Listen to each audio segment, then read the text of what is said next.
Hello, I'm Jordan Guth, host of Season 2 and 3 of the SoundStage Audiophile podcast, as well as the lead reviewer on a new video series on our YouTube channel called Practical Audiophile. Today, I'm here to tell you what's new on the SoundStage network for September 1st. On SoundStage Australia, reviewer Mark Busby checks out Mola Mola's Lupe, a superbly featured moving magnet and moving coil phonostage that provides on-the-fly app control across a wide range of settings. From gain and loading values to comprehensive list of record label EQ settings and a whole lot more. Mark said, if you're looking for a high-end phonostage which can take more than one input, and if you have a variety of black discs to play, then this is the phonostage to get. Coming soon to SoundStage Global is Aaron Garrick's account of building a new reference listening room in his Vancouver home. Aaron expected the project to take 9 months. It took 19. In part 1 of this series, Aaron outlines the preparatory steps, including gutting the old room, installing dedicated circuits for his home theater system, 2-channel system, subwoofer, and video projector, laying down network, HDMI, speaker, and subwoofer cables before the drywall went up, putting in sound-absorbing insulation, building a stage for his home theater seating, and creating custom millwork. In part 2, coming later this month, Aaron will explain his component choices and provide listening impressions and measurements of his new room's acoustic performance. On SoundStage Ultra, Jonathan Gorse, our man in London, reviews Per-Listen Audio's Sept R5T floor standing loudspeaker. Like all Per-Listen speakers, the R5T employs a directivity pattern array comprising 3 tweeters for improved soundstage cohesion and better control of dispersion. The R5T is an accurate and highly resolving loudspeaker that handles a wide range of musical styles with great ability, Jonathan writes.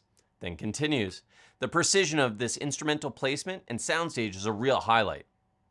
In his monthly column, senior editor of SoundStage Ultra, Jason Thorpe, writes about a recent trip to Canada's capital city, where he helped Doug Schneider set up a turntable with the assistance of Doug's keen-eyed 18-year-old son, Andreas. On SoundStage Access, senior editor Dennis Berger reviews the Record Doctor 10 automatic record cleaning machine and compares it to his own Record Doctor 6, which costs $270 less. Both machines did a great job restoring a used copy of Al Di Meola's Splendino Hotel that Dennis picked up for $4. But does the Record Doctor 10 justify its premium price? Read Dennis's review to find out.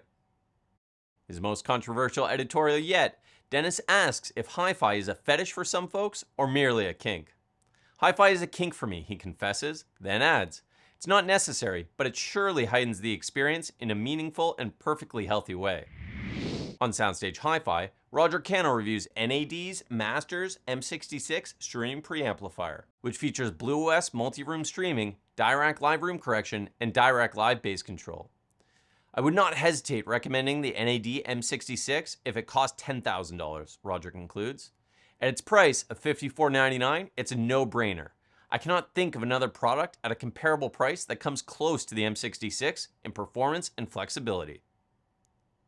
For years, Doug Schneider has listened to complaints from traditional audiophiles about how difficult it is to configure a computer for playback of digital music. But after watching Jason Thorpe install a cartridge in his new Denon turntable, then adjust tracking force and set vertical tracking angle, Doug comes to the same conclusion that he came to years ago. That computer audio is a piece of cake compared to turntable setups.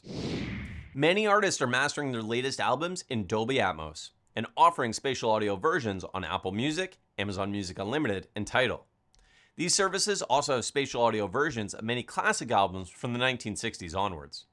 This month on SoundStage Simplify, Gordon Brockhouse asks how many people are streaming Dolby Atmos music and how they're listening.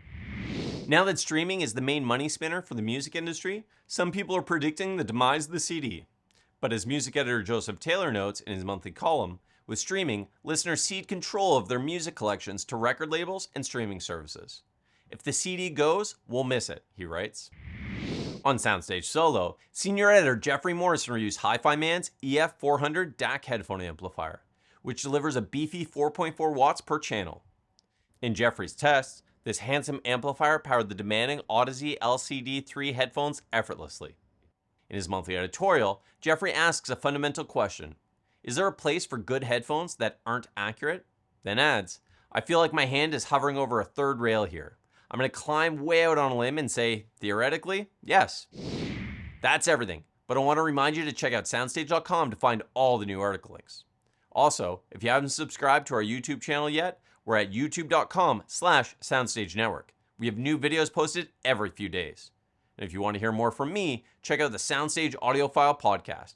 We have new episodes every 2 weeks. Also, my new Practical Audiophile episode will be online soon. Thanks for watching, and see you on September 15th.